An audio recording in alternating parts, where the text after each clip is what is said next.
Assalamualaikum warahmatullahi wabarakatuh. My name is Rayhan Racha Wicaksana, and in this occasion, I will be presenting to you about language change, register, style, and context. So, moving on. In here, we have the outline. First one is language change, and then we move into register, and then the third one is style, context, and how they are connected to each other, and also the conclusion. So moving on, we have the first one is language change. Language change is a natural process that shows how alive and dynamic a language really is. Over time, societies develop new ways of living, working, and also interesting language follows along. Whether through borrowing from another culture, containing new expression, or simplifying grammar, language change reflect how people adapt to the world and around them. And then in this, also we have an example for like the first one is vlog, selfie, emoji, aim, Ghana, and also tweet. So language doesn't just stay the same, it moves with us. As our culture, technology, and also habit changes, we find new ways to say a thing. For example, like a word selfie, a word that didn't exist before smartphone, but now we all use it without thinking of it. And then or how people say it's gonna instead of going to. That's the grammar evolving. We also bring in word from another language like karaoke or sushi. Sociolinguistics look at these changes not as errors, but as a sign that language is flexible, creative, and shaped by real human life and also identity. Next, we move into register. Register is the level of formality we use in language depending on who we're talking to, where we are, and why we are communicating. It helps us sounds appropriate in different situations, like being respectful to a teacher or relaxed with a close friend. So, for example, the formal way, I appreciate your help. But if we say it in an informal way, we can just say thanks a lot, and the neutral word is the please wait here. So we naturally adjust our language without even thinking of it.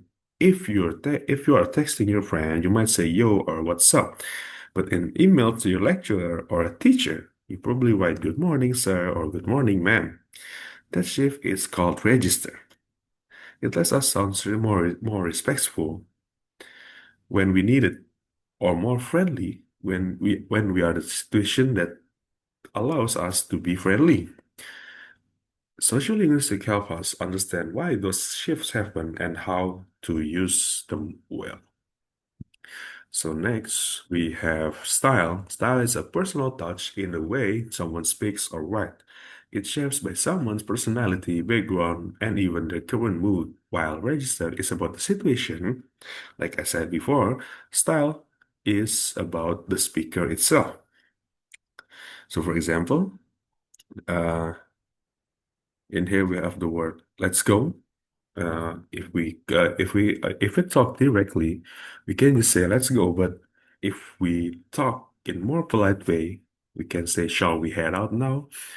Or if we are like in a playful mood or in the happy mood, we can say just let's bounce. So everyone everyone has their own style of talking.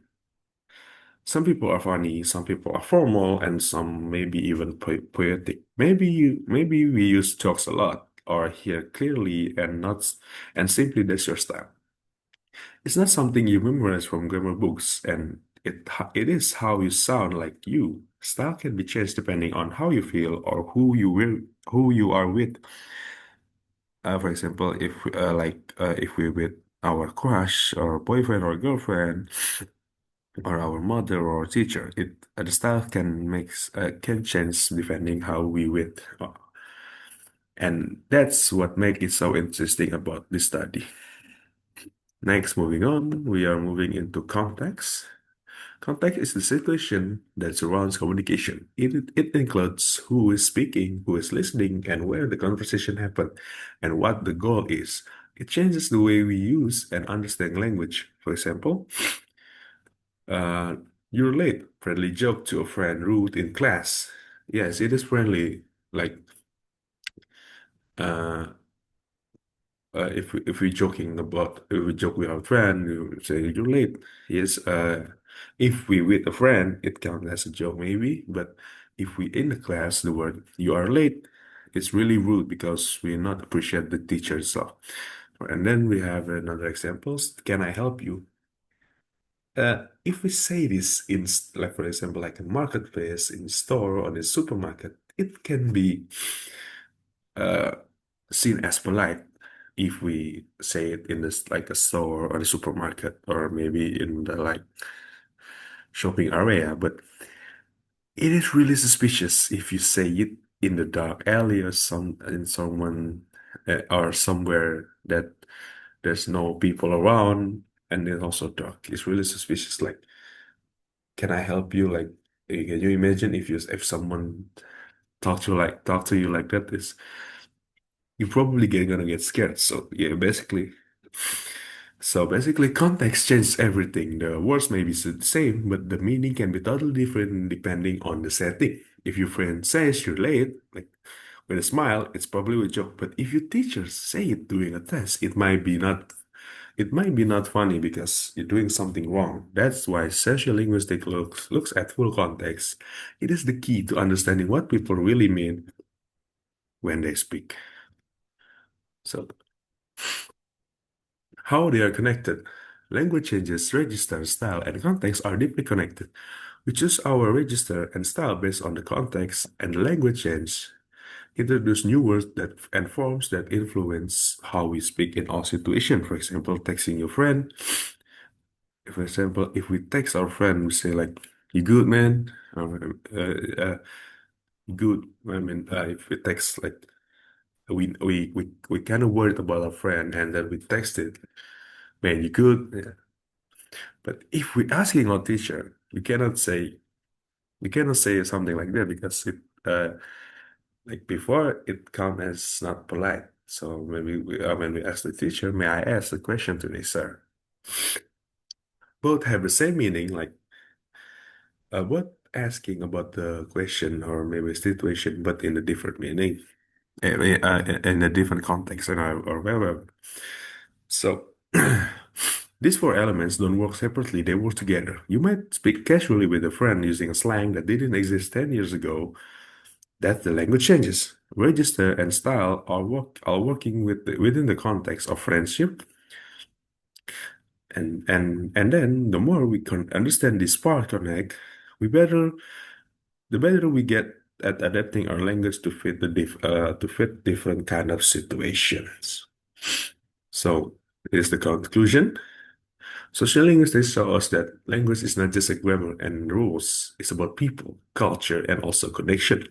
Understanding this, how language works in society, help us become better communicators. For example, identity, culture, adaptation, variation, and also communication. So basically, studying sociolinguistics makes us more aware of how language works in real life. It helps us respect how people speak differently and why that matters. It's not always about correcting others. It is about understanding them better. Language is one of the most human things we have, and social linguistics help us use it thoughtfully. So this is my reference that I use in this slide. Thank you. I think that is enough for me today. Thanks for your attention and wassalamualaikum warahmatullahi wabarakatuh.